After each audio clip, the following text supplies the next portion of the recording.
ভিডিওটা কোনো মুসলমান ভাই এবং বোনের সামনে যদি পড়ে আসসালামু আলাইকুম সালামের উত্তরটা কমেন্ট বক্সে একটু দিয়া যান যদি মুসলমান হন, আর যদি অন্য কোনো ধর্মের হন ভিডিওটা উপরে টান মেরা চইলা যান, কোনো দাবি নাই।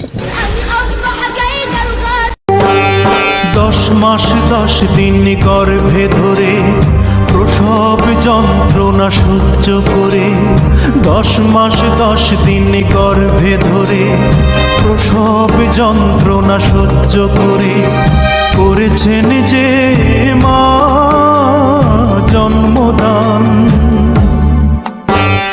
ঘুম পাড়ানি গান শুনিয়ে বুকের রক্ত দুধ বানিয়ে, ঘুম পাড়ানি গান শুনিয়ে বুকের রক্ত দুধ বানিয়ে করিয়েছেন যে মা দুগ্ধ পান।